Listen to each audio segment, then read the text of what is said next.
السلام علیکم ورحمۃ اللہ وبرکاتہ۔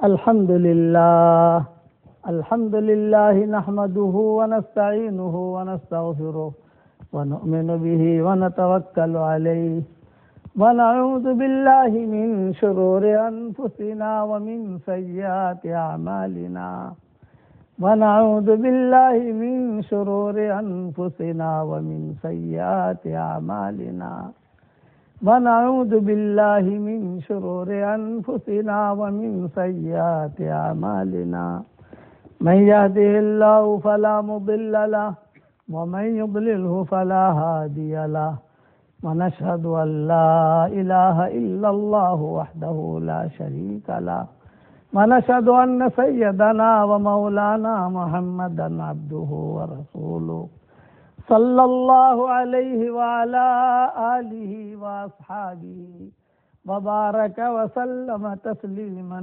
كثيرا كثيرا. أما بعد فأعوذ بالله من الشيطان الرجيم. بسم الله الرحمن الرحيم. يا أيها الذين آمنوا كونوا أنصار الله. صدق الله العظيم. قابل احترام مائیں، بہنیں، بیٹیاں، بہوئیں، ہماری بچیاں، ہمارے محترم بھائی، اللہ تعالیٰ کے یہاں عورتوں کا بہت اونچا مقام ہے، اور اس کی دلیل یہ ہے کہ اللہ تعالیٰ نے عورتوں کے بارے میں پوری سورت نازل کی ہے، سورۃ النساء. مردوں کی صورت نہیں ملے گی آپ کو کہ سورۃ الرجال، یہ نہیں ملے گی، عورتوں کی صورت ملے گی. عورتوں کی اللہ نے سفارش کی ہے، مردوں کی سفارش اللہ نے نہیں کی. اللہ سفارش کرے کسی کی یہ بہت بڑی چیز ہوتی ہے، تو عورتوں کی اللہ نے سفارش کی ہے. عاشرہن بالمعروف، عورتوں کے ساتھ اچھا سلوک کرو، ڈھنگ سے رکھو ان کو. تیسرا یہ کہ اللہ نے عورت کا اتنا احترام کیا کہ کسی عورت کا نام قرآن میں نہیں لیا، صرف ایک مریم کا نام لیا ہے، وہ بھی ان کا خاص قصے کی وجہ سے. کسی عورت کا نام اب قصے ملیں گے، امرات فرعون، امرات لوط، یہ سارے قصے ملیں گے. امہات المومنین میں سے کسی کا نام بھی اللہ تعالیٰ نے قرآن میں نہیں لیا. قصے ان کے ہیں، اس کے عائشہ کا قصہ ہے، امہات المومنین کے نان نفقے کا قصہ ہے، یہ سارے قصے ہیں. احترام کیا. چوتھی بات یہ کہ ایک اللہ کا قانون ہے، ایک اللہ کا نظام ہے. إِن يَعْلَمِ اللَّهُ فِي قُلُوبِكُمْ خَيْرًا يُؤْتِكُمْ خَيْرًا. تمہارے دلوں کو اللہ دیکھتا ہے، تمہارے دلوں میں خیر ہوگی تو اللہ تمہیں خیر دے دے گا. حضرت خدیجہ رضی اللہ تعالی عنہ ابھی اسلام نہیں آیا تھا، جوان تھی، مالدار تھی، خوبصورت تھی، پورا مکہ چاہتا تھا کہ ان سے نکاح ہو. لیکن حضرت خدیجہ کہتی تھی کہ اللہ، میں میرا معاملہ تجھے سونپتی ہوں. کعبہ تو تھا اس وقت میں، مکہ تو وہی تھا، محترم جگہ تھی. تو خیریں جو وجود میں آتی ہیں، اسی لیے کیا کہا کہ پیشانیوں میں خیریں ہوتی ہیں، عورتوں کے پیشانیوں میں خیریں ہوتی ہیں. خیر اگر ڈھونڈے گی خیر ملے گی، اگر خیر نہیں ڈھونڈی تو شر لے گی. وہ میرے والد صاحب رحمۃ اللہ علیہ ایک بات فرماتے تھے کہ عورت جو ہے اگر ٹھیک ٹھاک چلی تو دنیا کا نظام بھی ٹھیک ٹھاک چلے گا، اور اگر عورت بگڑی تو دنیا کا نظام بھی بگڑے گا. یہ ابا فرماتے تھے کہ عورت کے بننے کے اوپر دنیا کا نظام کا بننا ہے. جیسے گھوڑے کی پیشانی میں خیر ہوتی ہے، اسی لیے اللہ نے گھوڑے کی قسم کھائی ہے، کسی جانور کی اللہ نے قسم نہیں کھائی. اللہ نے گھوڑے کی قسم کیوں کھائی؟ کتابوں میں لکھا ہے، حدیثوں میں آتا ہے کہ بعض گھوڑے ایسے ہوتے ہیں کہ تہجد کے وقت میں اپنے مالک کے لیے مغفرت کی دعا مانگتے ہیں. اسی لیے میں اپنے ساتھیوں کو کہتا ہوں کہ اللہ نے تمہیں زمین دی ہے، گھروں میں وسعت ہے. انگلینڈ کے اندر گھروں میں وسعت نہیں ہے. انگلینڈ والوں کے گھر جو ہوتے ہیں، سوئٹزرلینڈ والوں جیسے، امریکہ والوں جیسے، وہ گھروں میں گھوڑے نہیں پال سکتے. لیکن بعض لوگ ہیں کہ جن کے جنگلوں میں گھر ہوتے ہیں وہ تو گھوڑے پالیں. والعادیات ضبحا فالموریات قدحا فالمغیرات صبح. گھوڑوں کی قسم خیر سمجھ لیتی ہیں. اگر دل میں خیر ہے تو یہ عورت خیر دیکھ لے گی. حضرت خدیجہ رضی اللہ تعالیٰ عنہ فرماتی تھی میں چپ کے اللہ سے دعا مانگتی تھی کہ اللہ میرے لیے جو خیر ہو وہ مقدر کر. میں تو حضور صلی اللہ علیہ وسلم کو پہچانتی بھی نہیں تھی. حضرت خدیجہ رضی اللہ تعالیٰ عنہ، اس لیے کہ حضور صلی اللہ علیہ وسلم کو نبوت تو ملی نہیں تھی ابھی. بس اتنا ہے کہ قریشی ہے ایک. لیکن آپ صلی اللہ علیہ وسلم کی عمر جب 22 سال کی یا 23 سال کی، میں یہ اس پر سمجھاتا ہوں عورتوں کو خیریں کیسے ملتی ہیں. کہ شعیب علیہ السلام کے بیٹیوں کو خیر ملی کہ باپ بھی نبی ملا، شوہر بھی نبی ملا. کہاں موسیٰ علیہ السلام، کہاں شعیب علیہ السلام، کہاں مصر ہے، کہاں مدین ہے. ویلا مدین اخاہم شعیبا. اور بڑی مشکلوں کے بعد حضرت موسیٰ علیہ السلام پہنچے تھے. بڑی مشکلوں کے بعد. روایتوں میں آتا ہے ننگے پاؤں چلے تھے وہاں سے، ننگے پاؤں. اور جب مدین پہنچے تو لڑکیوں کو دیکھا کہ وہ پانی نکالنے کے لیے کھڑی ہے. یہ ایک قصہ معروف مشہور ہے. تو موسیٰ علیہ السلام نے ان کی جو ہے مدد کی. اور یہ بھی لکھا ہے کتابوں میں کہ پاؤں خون خون ہو چکے تھے ان کے، موسیٰ علیہ السلام کے خون خون. اور بچیوں کی خدمت کی انہوں نے. اور جو ہے انہوں نے کہا بھی چلو میں پانی نکال لیتا ہوں. پھر درخت کے نیچے آ گئے موسیٰ علیہ السلام اور درد بھری دعا مانگی. رب انی لما انزلت الی من خیر فقیر. علماء نے لکھا ہے یہ دعا جو بھی مانگتا رہے گا یا مانگتے رہے گی، ہر حال میں اللہ اسے کامیاب کرے گا. میں کئی مرتبہ میرے واٹس ایپ کے سبقوں میں کہہ چکا ہوں، یہ دعا بھی سکھا چکا ہوں. رب انی لما انزلت الی من خیر فقیر. ہم عربوں کو دیکھتے ہیں کہ جہاں مسجد میں آئے یا کہیں باہر نکلنے لگے تو یہ دعا ان کے زبان پر ہوتی ہے. رب انی لما انزلت الی من خیر فقیر. اللہ تیرا مہمان بن کر آیا ہوں، میں تو فقیر ہوں، کوئی میری طرف دیکھنے والا نہیں ہے، میرے اندر چلنے کی طاقت بھی نہیں ہے. شعیب علیہ السلام کو پہچانتے بھی نہیں تھے.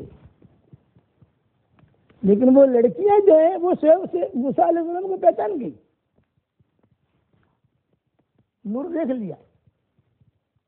زلیخا یوسف علیہ السلام کو پہچان گئی. وہ اس کاشت نہیں، وہ الگ دنیا ہے، لیکن یہ پہچان گئی کہ یہ تو بڑا ہونے والا ہے. یہ اللہ کا نظام چلتا ہے. جیسے حضور صلی اللہ علیہ وسلم کے والد صاحب حضرت عبداللہ جو تھے، یہ جا رہے تھے، ایک یہودیہ عورت جو بلا رہی تھی میرے پاس آ جا، میرے پاس آ جا، میرے پاس آ جا. لیکن زنا کاری تو اسلام میں بھی ممنوع اور شرک میں بھی ممنوع، یہودیت میں، سب ہر مذہب میں زنا کو برا سمجھا گیا ہے، زنا کو اچھا نہیں سمجھا گیا.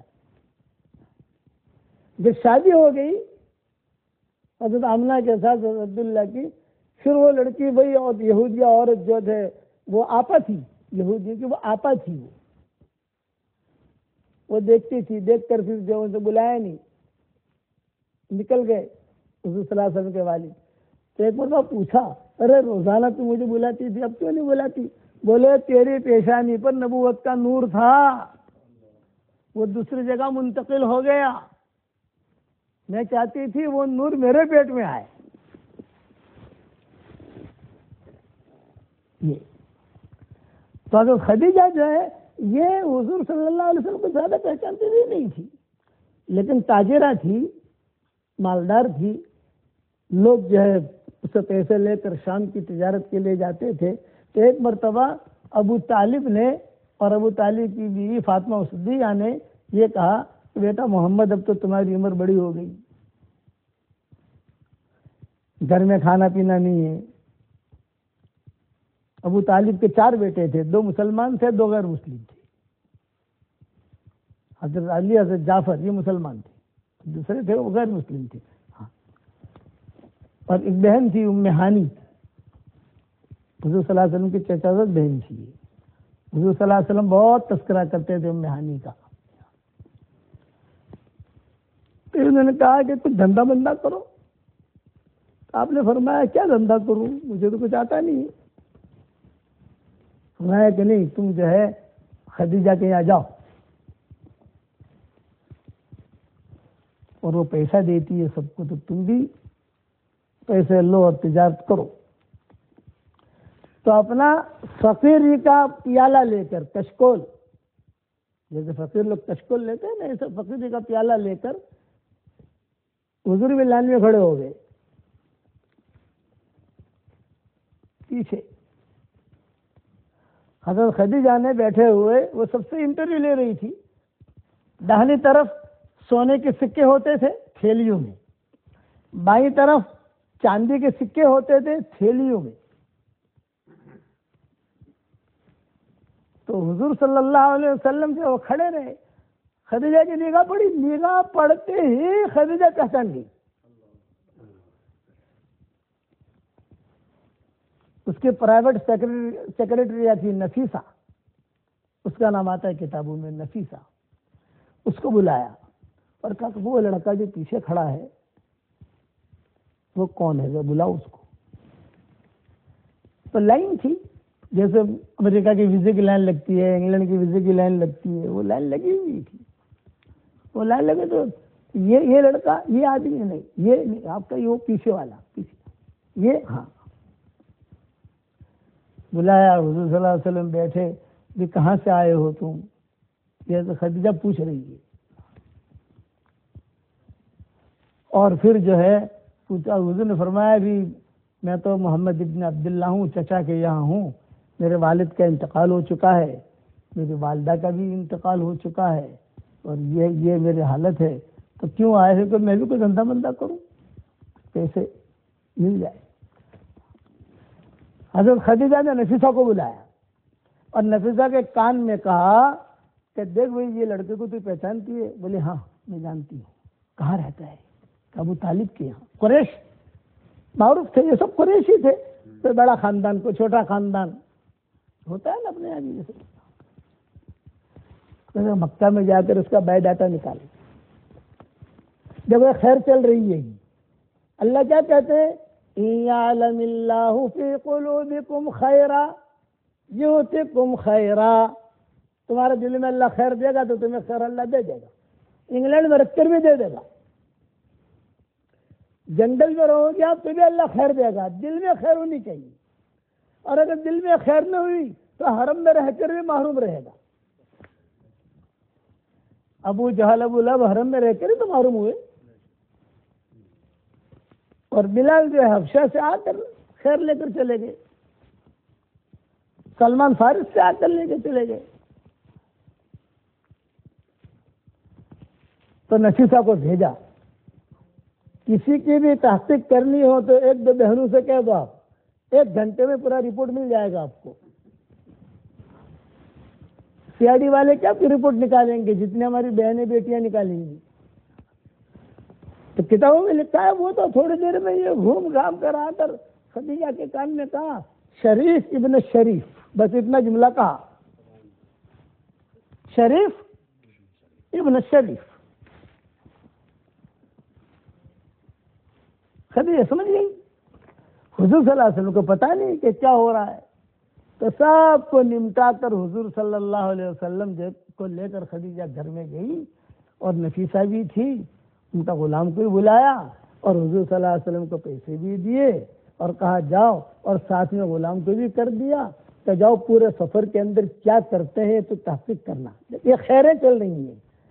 خدیجہ کہتی تھی میرے دل میں خیر تھی تو اللہ نے مجھے اس سے میرا نکاح ان سے کروایا۔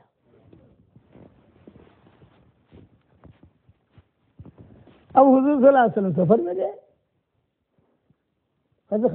دعا تو مشرکین بھی مانگتے ہیں نا، اسلام نہیں آتا، لیکن مانگنے والا تو ہر ایک اللہ سے مانگ سکتا ہے۔ آج کے یہودی بھی دعا مانگتے ہیں، آج کے مشرکین بھی دعا مانگتے ہیں، لیکن اللہ قبول جو ہے وہ ایمان والوں کی کرتا ہے۔ ایمان شرط ہوتا ہے اس دور کے اندر۔ اب جب حضور صلی اللہ علیہ وسلم سفر میں گئے تو سفر میں بڑے قصے ہوئے، آدھے گھنٹے میں پوری تفصیل تو میں نہیں بیان کر سکتا۔ جناتوں کے قصے ہوئے، راہبوں کے قصے ہوئے، سب قصے ہوئے سفروں کے اندر۔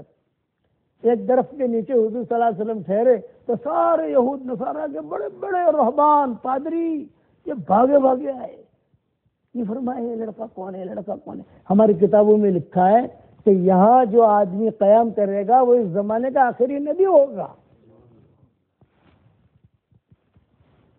یہ سارے قصے ہوئے سفر میں۔ جب حضور صلی اللہ علیہ وسلم واپس آئے تو حضرت خدیجہ نے سہیلیوں سے کہا کہ دیکھو یہ محمد آ رہے ہیں، ابھی نبوت تو ملے نہیں ہے، محمد کہہ رہے یہ محمد آ رہے ہیں، دیکھو بادل جو ہیں سایہ کر رہے ہیں، دیکھو جس درخت کے قریب سے گزر رہے ہیں وہ درخت بھی سلام کر رہے ہیں۔ حضور صلی اللہ علیہ وسلم تشریف لائے۔ جب حضور صلی اللہ علیہ وسلم تشریف لائے تو ظاہری بات ہے کبھی حساب کتاب، تو آپ نے حساب کتاب تیار رکھا تھا۔ ایک پوٹلی حضرت خدیجہ کی راس المال موڑی جو دی تھی حضرت خدیجہ نے، اور ایک پوٹلی خود کے نفع کی حضور صلی اللہ علیہ وسلم کی، اور ایک پوٹلی حضرت خدیجہ کے نفع کی، ان کا بھی تو نفع تھا نا، اور ایک پوٹلی لڑائی والی۔ کیا مطلب لڑائی والی کا؟ کہ وہ جو ساتھ میں خادم دیا تھا حضرت خدیجہ نے، ان کا غلام تھا، وہ وہاں لڑتا تھا سب جگہ معاملات کے اندر، اتنا پیسہ ہوا اتنا پیسہ ہوا، کیا فرماتے تو لڑ مت بھائی، تیرا جو بھی لینا دینا ہوگا میں میرے حساب میں سے دے دوں گا، لڑائی مت کر۔ لڑائی اللہ کو پسند نہیں ہے، وہ حضور نے حساب کر کے رکھا تھا کہ فلاں جگہ بھی لڑا، فلاں جگہ بھی لڑا، فلاں جگہ بھی لڑا۔ یہ پوتلے میں کہتا ہوں لڑائی والی وہ اس کی تھی، تو حضرت خدیجہ سے کہا کہ یہ پیسہ آپ کا ہے، راس المال موڑی کہتے ہیں جسے ہم، اور یہ آپ کا نفع، یہ میرا نفع، اور یہ جو ہے یہ بیچ میں بہت بحث ہوا تھا، کبھی یہودی سے بھڑ گیا، کبھی اس سے بھڑ گیا، تو میں کہتا تھا میری ذمہ داری ہے، جتنا ہے تو حساب کتاب رکھ، مکہ پہنچ کر میں دے دوں گا، یہ اس کا۔ وہی بیٹھا ہوا تھا، خیریں چل رہی ہیں۔ حضرت خدیجہ تعجب کر دیں، لیکن اتنے سالوں سے لوگوں کو بھیجتی ہوئی لیکن کسی نے اتنا کلیئر حساب کتاب نہیں کیا کہ نفیسہ کو کہہ دیا تو چلے جائے یہاں سے، غلام سے بھی کہہ دیا تو چلی جائے یہاں سے۔ تو حضرت خدیجہ رہ گئے، حضور رہ گئے۔ دیکھو خیریں چلتی ہیں۔ یہ ایک آیت یاد رکھنا، یعلم اللہ فی قلوبکم خیرا یؤتکم خیرا، تمہارے دلوں میں خیر ہوگی تو اللہ تمہیں خیر دے گا، چاہے کسی راستے سے دے۔ اب حضرت خدیجہ ہے اور حضور صلی اللہ علیہ وسلم، تو حضرت خدیجہ نے خود نے کہا کہ محمد تم جوان ہو، نکاح کا ارادہ ہے؟ آپ نے فرمایا ہاں میں جوان ہوں، مجھے تقاضا ہے۔ تو حضرت خدیجہ نے، الگ الگ روایتیں ہیں اس کی، تو تاریخی روایتیں ہیں نا، اسلام تو آیا نہیں تھا، تو ہر آدمی الگ الگ اعتبار سے لکھتا ہے۔ کیا خیال ہے اگر میرے ساتھ تمہارا نکاح ہو جائے؟ یہ تو حضور کما رہے تھے، ایک دم سے چہرہ نیچے ہو گیا، سرخ ہو گئے، سرخ، سمجھ گئے نا، سرخ، ایک دم سرخ ہو گئے، خاموشی چھا گئی، سانپ نے کاٹ لیا ہو۔ پھر حضرت خدیجہ نے کہا کہ نہیں بتاؤ تمہارا کیا ارادہ ہے؟ تو حضور صلی اللہ علیہ وسلم نے بہت اچھا جواب دیا، یہ شادی بیاہ کا مسئلہ ہے، پھر یہ بغیر فاطمہ اسدیہ کے اور بغیر ابو طالب کے پوچھے بغیر، گھر والوں کے پوچھے بغیر یہ چیز حل نہیں ہو سکتی، تو یہ چیز جو ہے ان سے مشورے کی ضرورت ہے۔ یہ آپ نے جواب دیا۔ حضرت خدیجہ نے کہا کہ بہت اچھا، پوچھ لینا آپ۔ خود نے پیغام رکھا، ان یعلم اللہ فی قلوبکم خیرا یؤتکم خیرا۔ اور دوسری خوشی یہ کہ حضرت خدیجہ نے بعض کتابوں میں یہ بھی لکھا ہے کہ حضرت خدیجہ نے کہا بھائی تمہاری پوٹلی کون سی ہے؟ یہ کہ یہ پوٹلی، یہ کہ یہ راس المال بھی لے لے، سمجھے موڑی جو تھی، اور یہ تمہارا راس المال بھی لے لے، اور یہ جو میرا نفع ہے یہ بھی لے لے، تو حضور کو تو پیسے زیادہ ملے۔ فطرت یہ ہے کہ خوشی کی بات ہے کہ خدیجہ خود نکاح کا پیغام دے رہی، پیسہ بھی دے دیا مجھ کو، اور وہ جو اس کا حق تھا جو غلام کا، میں کہا وہ بھی میں دے دوں گی اس کو، کتنا ہے کو دے، یہ بھی لیتا جا، سب لیتے جائیے آپ فرماتے تھے مجھے بہت خوشی ہوئی۔ باہر نکلا، جب باہر نکلا تب مجھے جانا ہے ابو طالب کے گھر، لیکن وہ خوشی کی وجہ سے راستہ ہی بھول گئے۔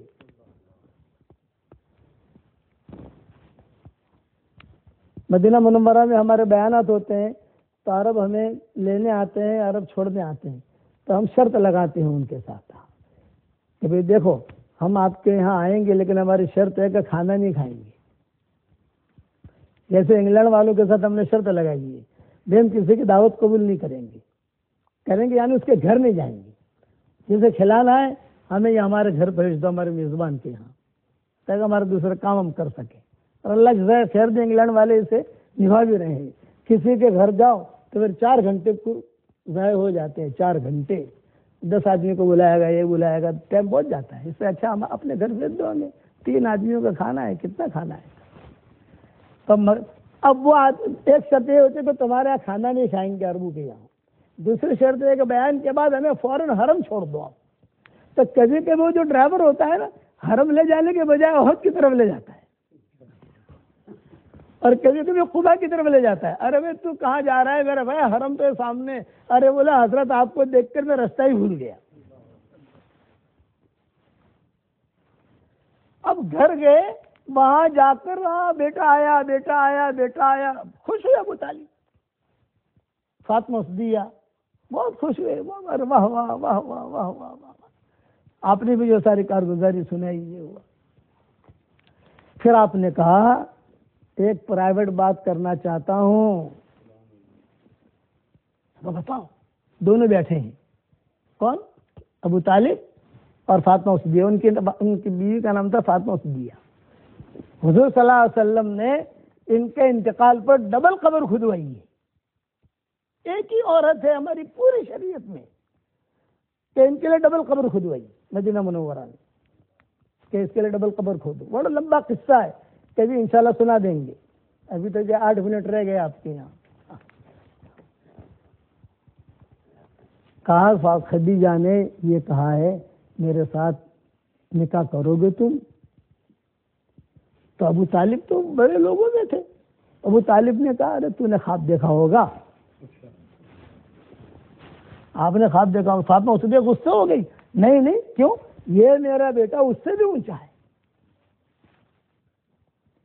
یہ میرا بیٹا اس سے بھی اونچا ہے۔ لیکن عورتیں ہوتی ہیں بہت ہوشیار۔ فاطمہ صدیہ نے فوراً ابو طالب کے کہا کہ یہ بہت بڑی چیز ہے خدیجہ کے ساتھ نکاح ہونا، ابھی جاؤ اور اس کی تحقیق کرو۔ فوراً بھیجا ابو طالب کو۔ وہاں گئی تو نفیسہ بیٹھی ہوئی تھی۔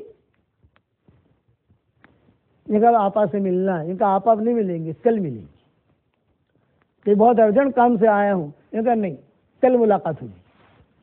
حضرت خدیجہ نے سن لیا، مین کون ہے؟ ابو طالب۔ یہ کہا آنے دو آنے دو، اہلاً و سہلاً، آنے دو آنے دو آنے دو۔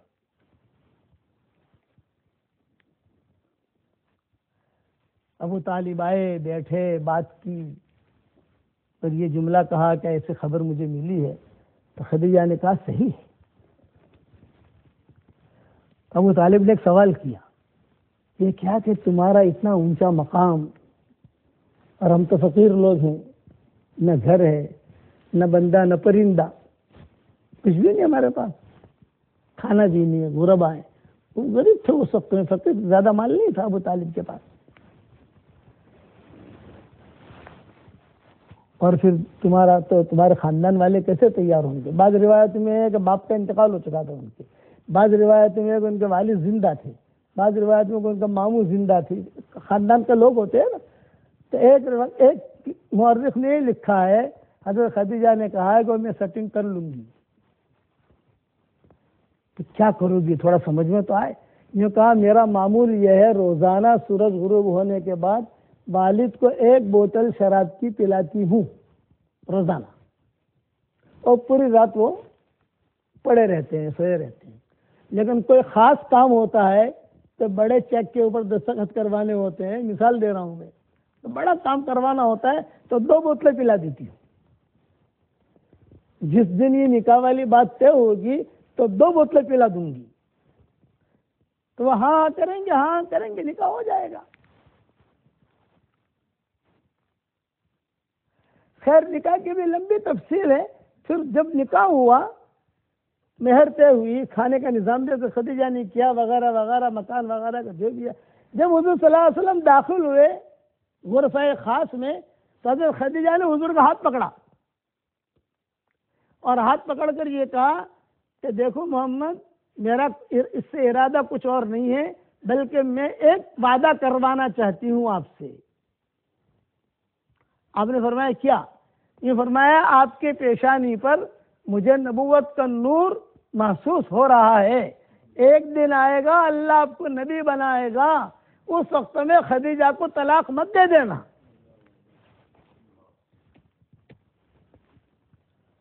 اس پر حضور بہت روئے. میں اتنا بے غیرت نہیں ہوں.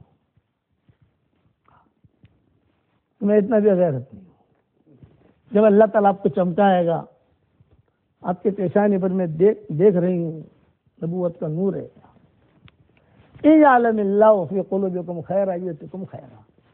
یہ آج کا سبق ہے، یہ یاد رکھنا کہ تمہارے دلوں میں خیر ہوگی، اللہ تمہیں خیر دے گا.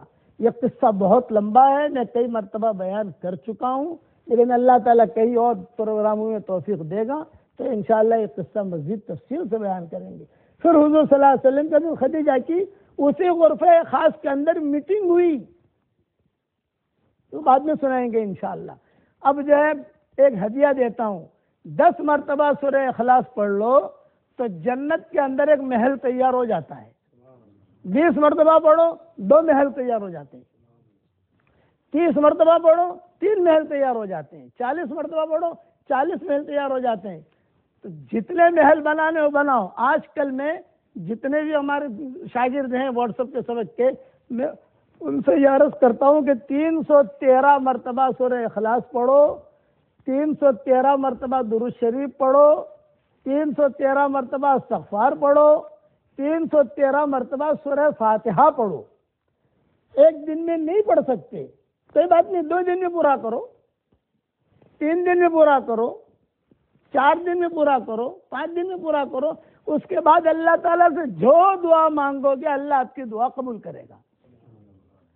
کم سے کم 313 مرتبہ سورہ اخلاص اگر پڑھنے کی عادت ڈال دو گے، قل هو اللہ احد اللہ الصمد لم یلد ولم یولد ولم یکن لہ کفوا احد، 31 بنگلے جنت میں روزانہ تیار ہو جائیں گے اور 104 مرتبہ قرآن شریف پڑھنے کے برابر اللہ ثواب دے گا. اور کوئی انکم ٹیکس والا آپ کو پریشان نہیں کرے گا.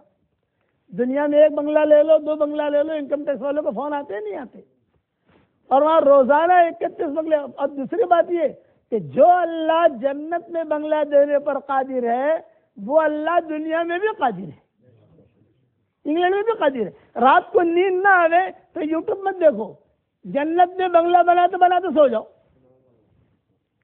اب موٹر سائیکل چلا کے اپنی کار لے کر جاتی ہو، آتی ہو، کچھ چیز لینے جاتی ہو، سورہ اخلاص پڑھتے پڑھتے جاؤ، سورہ اخلاص پڑھتے پڑھتے جاؤ، تو گویا کہ آپ نے انگلینڈ کی سرزمین میں ایمان کا بیج بو دیا. اب اللہ اگائے گا، آپ حضرات بھی کرو گے انشاءاللہ. بقیہ تفصیل انشاءاللہ ابھی میں دعا کرا دیتا ہوں مختصر. ہماری اہلیہ ہے وہ انشاءاللہ 12:30 سے 1 بجے تک عورتیں بات کرے گی انشاءاللہ. اب دعا کر لو.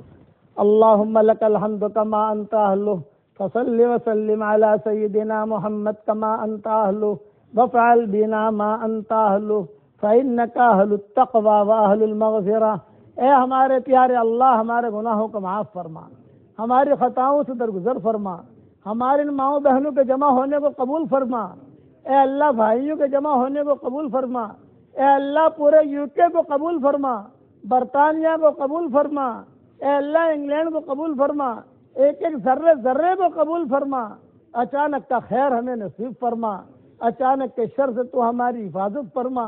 یہ مجمع آمین کہہ رہا ہے، کسی کے باپ کا انتقال ہو چکا ہے، کسی کی ماں کا انتقال ہو چکا ہے، کسی کی ماں اور باپ دونوں کا انتقال ہو چکا ہے، وہ قبروں میں انتظار کر رہے ہیں کہ کوئی ہمارے لیے بھی مغفرت کی دعا کرتا ہے کہ نہیں کرتا۔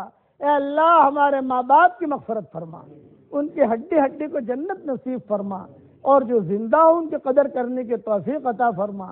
اے اللہ اچانک کا خیر ہمیں نصیب فرما، اچانک کے شر سے تو ہماری حفاظت فرما، ہمارا کھویا ہوا دین ہمیں واپس دے دے، ہمارا کھویا ہوا قرآن ہمیں واپس دے دے۔